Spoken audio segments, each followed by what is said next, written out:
DESIDERATA, a didactic poem by Max Ehrmann. Max Ehrmann was an American poet who wrote this didactic poem, that is, an instructional poem called DESIDERATA, which means in Latin something that is needed or desired. The poem is in the prose format, therefore it is called a prose poem. And this poem has a very interesting history. Max Ehrmann was mostly unknown for all his lifetime, but this particular poem made him very popular, and he is known even today for his poem Desiderata. He wrote this poem in 1920, but he didn't publish it, most probably because he wrote this poem for his daughter. Later on, in 1927, he thought of copyrighting it, and so the poem was copyrighted in 1927. Still, the poem didn't have any fame, as it didn't reach unto the readers. In the Christmas of 1933, he printed this poem on Christmas cards, and he distributed those cards among his friends, family, and acquaintances.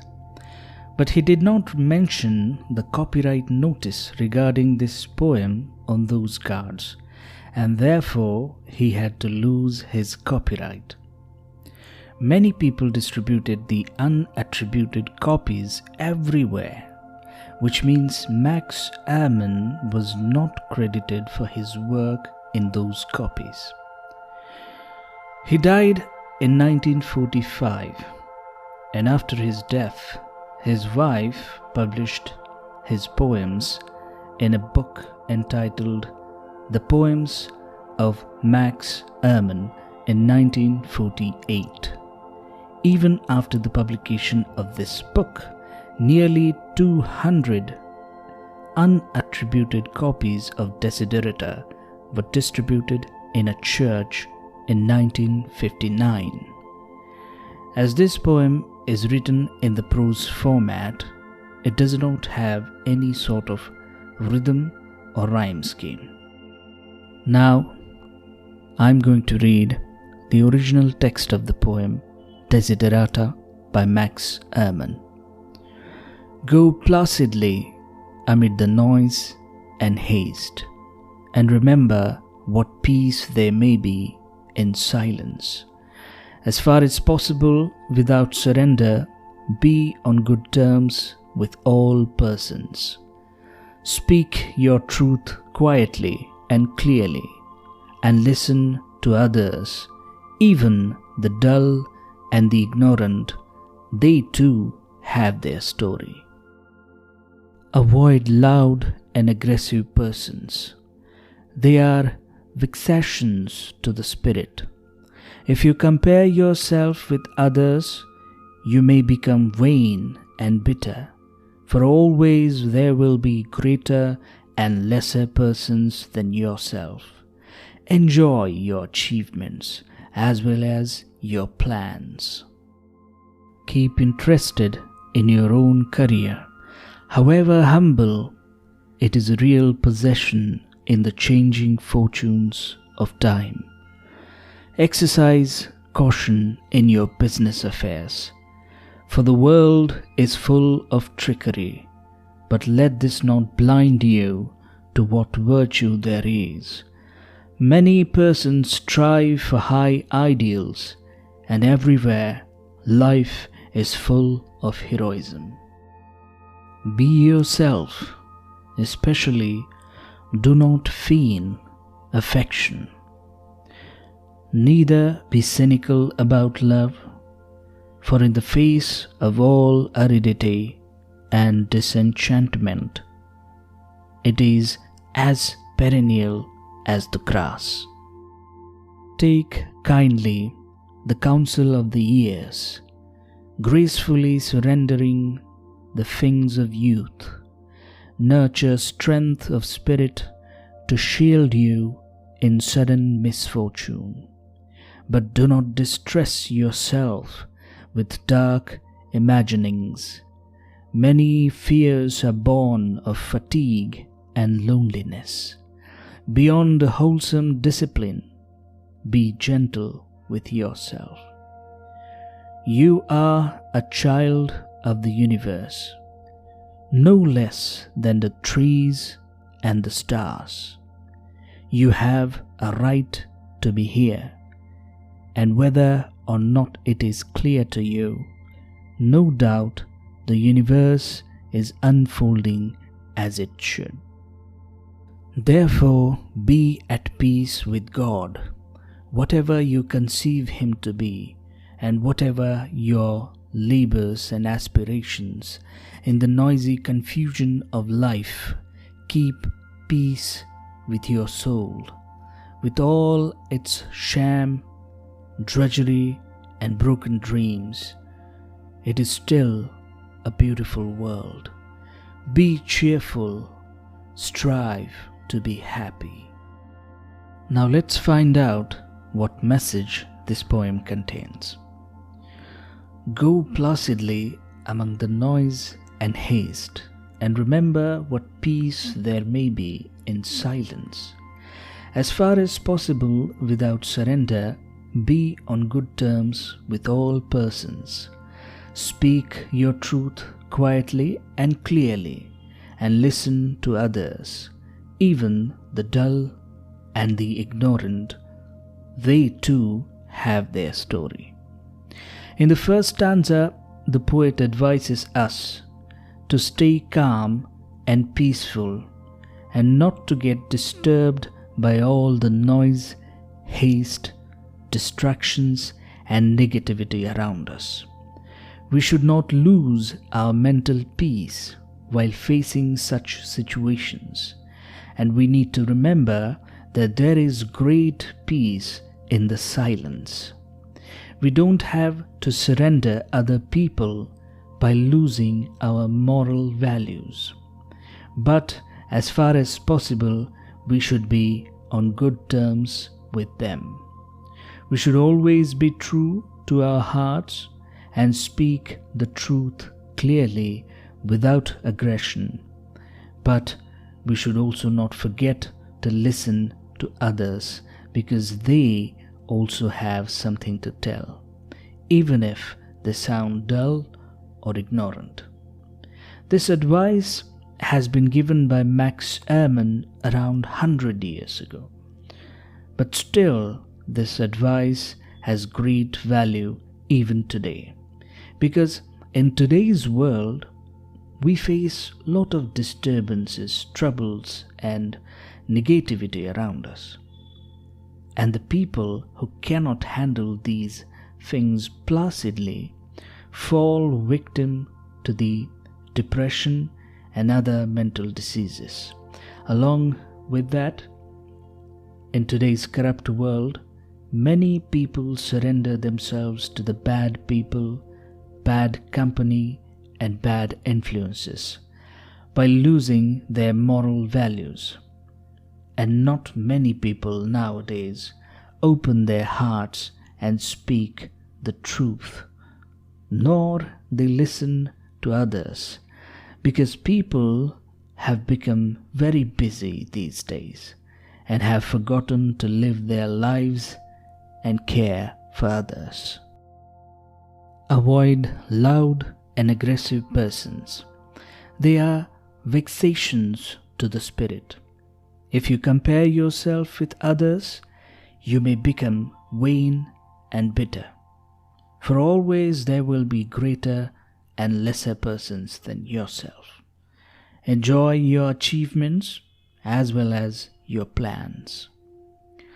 In the second stanza, the poet says that we need to avoid loud and aggressive people around us, because they will annoy and upset our minds, which will eventually cause disturbance in the peace of our mind. He also says that we should never compare ourselves with others, And if we do so, we will be unproductive, unsuccessful, useless, and finally, we will turn into an unpleasant person with lot of anger and hatred for others.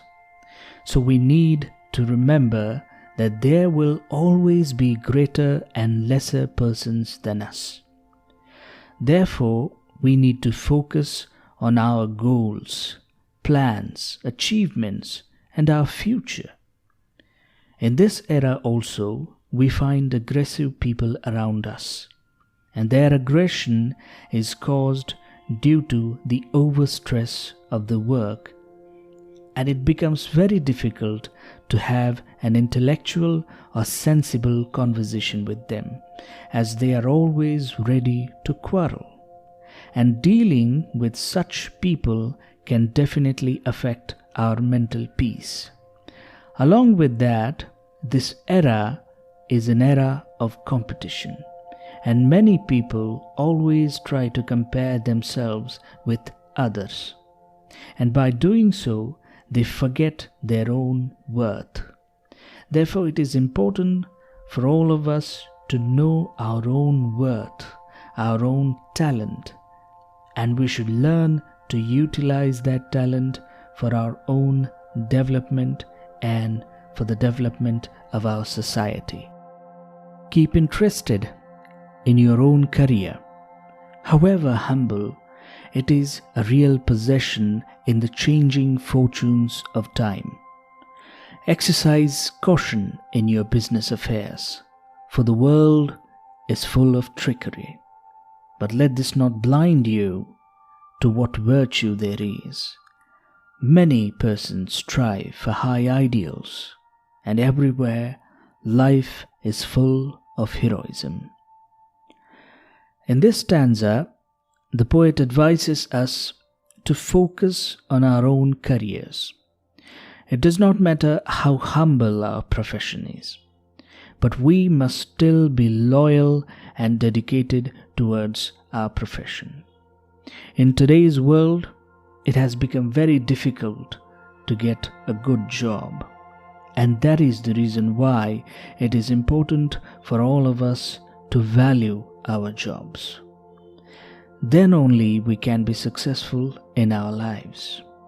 While doing our business affairs, we need to be very careful, because this world is full of fraud people. Yet, we should not forget that there are some good people in this world as well, who strive for high ideals.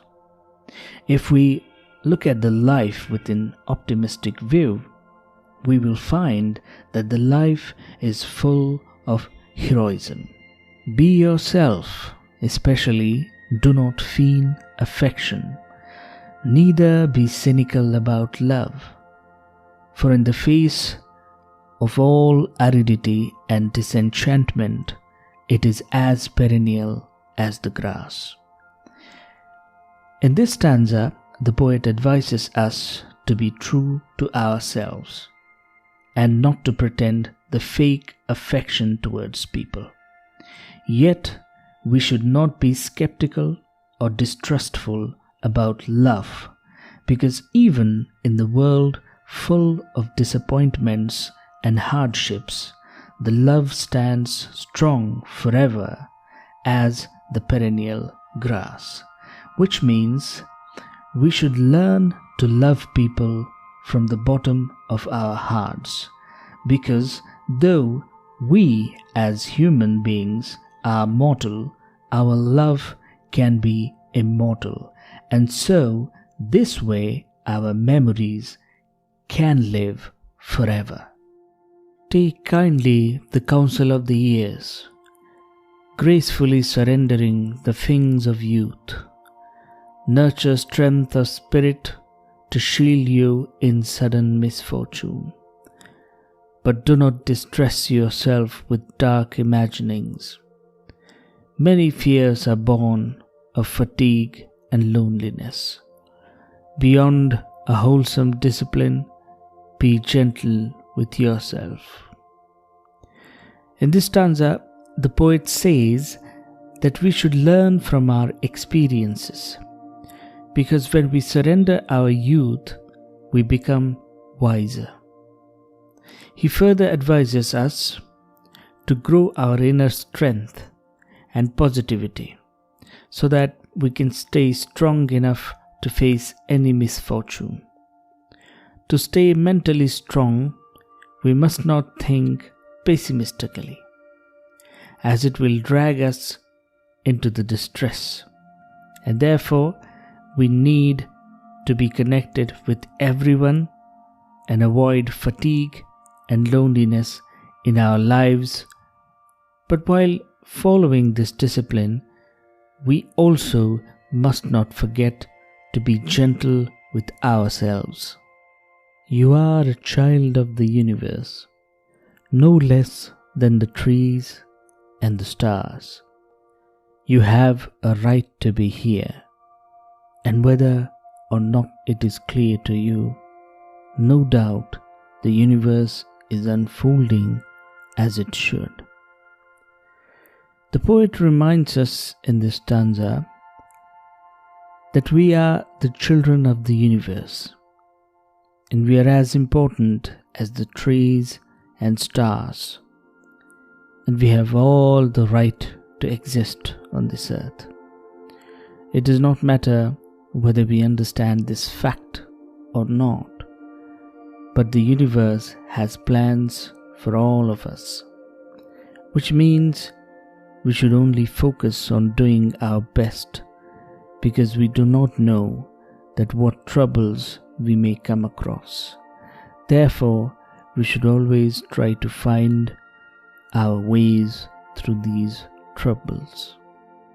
Therefore, be at peace with God, whatever you conceive Him to be, and whatever your labors and aspirations. In the noisy confusion of life, keep peace with your soul. In this stanza, Max Ehrmann advises us to be at peace with God, which means we should all have faith in God, as He is the one who has created this universe. And it doesn't matter what troubles we face, what hardship we face, our soul and heart should always be peaceful. With all its sham, drudgery and broken dreams, it is still a beautiful world. Be cheerful, strive to be happy. And finally, he says that though there is a lot of fraud and dullness in the world, though sometimes we have broken dreams, still this is a beautiful world, and that is the reason why we should always strive to be happy and cheerful.